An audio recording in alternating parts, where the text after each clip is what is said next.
3 طلاق یافتہ سے کر لو، شروع میں 3 بیوہ، لاسٹ والی میں کنواری سے کراؤں گا آپ کی، میرا وعدہ ہے۔ جو 3 بیوہ عورتوں سے شادی کرے گا، چوتھی شادی اس کی میرے ذمے، اگر میں نے کنواری سے نہ کرائی تو میرا نام بدل دینا آپ، یہ میں وعدہ کر رہا ہوں۔ 3 شادیاں جو کنوارا بیوہ سے اور طلاق یافتہ سے کرے گا، چوتھی شادی اس کی مفتی طارق مسعود صاحب کے ذمے ہے۔ 16 سال کی لڑکی نہیں ملے 2 8 سال کی، ورنہ 4 سال کی۔ السلام علیکم ورحمۃ اللہ وبرکاتہ۔ آپ جانتے ہیں ہر آنے والے وقت کے ساتھ اسلام کو نئے چیلنجز کا سامنا ہے، اور اس وقت جو لادین طبقہ ہے اس کی تمام تر توجہ اس بات کی طرف ہے کہ اہل علم سے، علماء سے اس عوام کو، مسلمانوں کو بدظن کر دیا جائے، تاکہ ان کے لیے ان کے دین کو بگاڑنا آسان ہو جائے۔ اس کے لیے نئے نئے طریقے استعمال کیے جاتے ہیں، اور اب سب سے زیادہ مؤثر طریقہ ان کے نزدیک یہ ہے کہ کسی دیندار بندے کو استعمال کیا جائے اور اس کے ذریعے ہی دین کو بدنام کیا جائے۔ ایسے ہی ایک شخص کہ جو کہ بالکل ان لادین طبقوں کا کارندہ یا اعلی کار کہہ لیجئے بن چکا ہے، اور وہ صرف لوگوں کو ہنسانے کے لیے، سستی شہرت حاصل کرنے کے لیے اور لوگوں سے داد وصول کرنے کے لیے مضحکہ خیز باتیں کرتا ہے، جس کے ذریعے نہ صرف یہ کہ دین بدنام ہوتا ہے بلکہ ان لادین طبقات کو علماء پر اور اہل علم پر بھونکنے کا موقع ملتا ہے۔ میری مراد طارق مسعود ہے۔ یہ وہ شخص ہے کہ جو ہر دوسرے دن کوئی چٹکلا، کوئی ایسا ویڈیو کلپ بناتا ہے جس کے ذریعے لوگ ہنسیں اور لوگ جو ہے وہ اسے مزہ لیں۔ ایک ویڈیو کلپ جس کا ذکر میں کر رہا ہوں، اس میں طارق مسعود صاحب لوگوں کو یہ دعوت دے رہے ہیں کہ آؤ تم 3 بیوہ عورتوں سے یا 3 طلاق یافتہ عورتوں سے نکاح کرو۔ چلیں یہ بات تو اس حد تک درست ہے کہ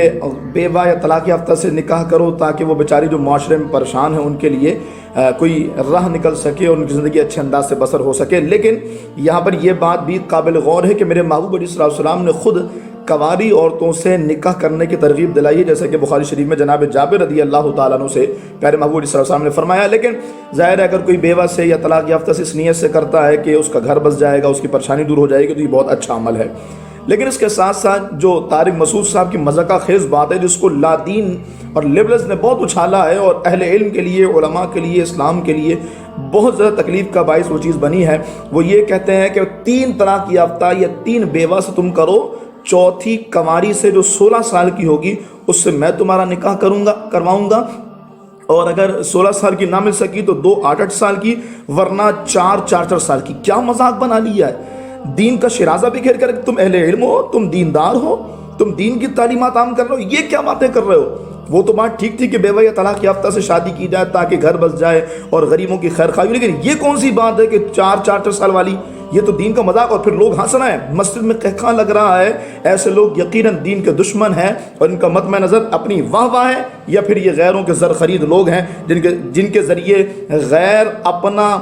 دماغ اور اپنا ذہن ہم لوگوں کے اوپر مسلط کر کے اسلام کو بدنام کرتے ہیں۔ اور پھر میں آپ سے انتہائی اختصار کے ساتھ یہ بات عرض کرتا چلوں کہ یہ طارق مسعود صاحب نہیں بلکہ طارق مسعود صاحب جس مکتب فکر سے وابستہ ہیں، یہ ان لوگوں کا وتیرہ ہے۔ شاید کسی کو میری بات بری لگے، تکلیف ہو، لیکن جنابی کتابوں میں باتیں موجود ہیں، یہ لوگوں کا وتیرہ ہے۔ آپ دیکھیں تھانوی صاحب کی جو ملفوظات حکیم الامت ہے، باضابطہ اس میں تھانوی صاحب کے ماموں کا ایک ایسا واقعہ جس کو شاید میں یہ ویڈیو کلپ میں بیان بھی نہ کر سکوں، اتنا غلیظ واقعہ کہ میں برہنہ ہو کر کے علاقے میں نکلوں گا اور لوگ جو ہے وہ میرے آگے پیچھے فلاں پتہ نہیں کیا کیا باتیں اور اس طرح کے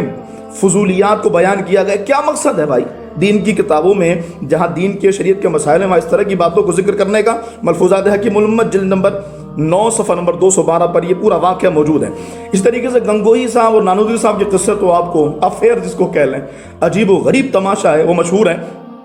گنگوہی صاحب نے نانوتوی سے نکاح کا خواب دیکھا کہ ان سے نکاح ہوا ہے، اور جیسے میاں بیوی ایک دوسرے سے فائدہ اٹھاتے ویسے فائدہ اٹھایا، بالفرض ایسا خواب دیکھا بھی ہے تو ظالموں اس کو کتاب میں کیوں بیان کیا ہے؟ اور پھر یہی ارواح ثلاثہ صفحہ نمبر 232 پر یہی گنگوہی صاحب اور نانوتوی صاحب کا قصہ ہے کہ لیٹ جاؤ، اور لوگوں کے سامنے لیٹ گئے، سینے پر ہاتھ پھیرنے لگے، اور عجیب و غریب واہیات اور بیہودہ باتیں۔ تو یہ اس مکتب فکر کا طریقہ کار ہے۔ ویڈیو کلپ میں سننے کے بعد لوگ گالیاں دینے سے اجتناب کیجئے اور یہ دیکھیے کہ مسجد میں ایک طرف طارق مسعود اس طرح کی باتیں کر کے لبرلز کو موقع دے رہا ہے، دین کو بدنام کر رہا ہے، اور دوسری طرف یہ ان کے پورے بزرگوں اور بڑوں کا طریقہ کار ہی رہا ہے کہ اس طرح کی بیہودہ فحاشی پر مبنی باتیں کر کے لوگوں کو اپنی طرف متوجہ کرنا، اور شاید در پردہ یہ اسلام دشمن قوتوں کے آلہ کار ہیں جس کے ذریعے وہ دین کو نقصان پہنچا کر لوگوں کو اسلام سے بدظن کرنا چاہتے ہیں۔ ایسے لوگوں کو ایکسپوز کیجئے، ہماری مزید نئی ویڈیوز کا انتظار کیجئے انشاءاللہ، اس میں مزید ایسے لوگوں کو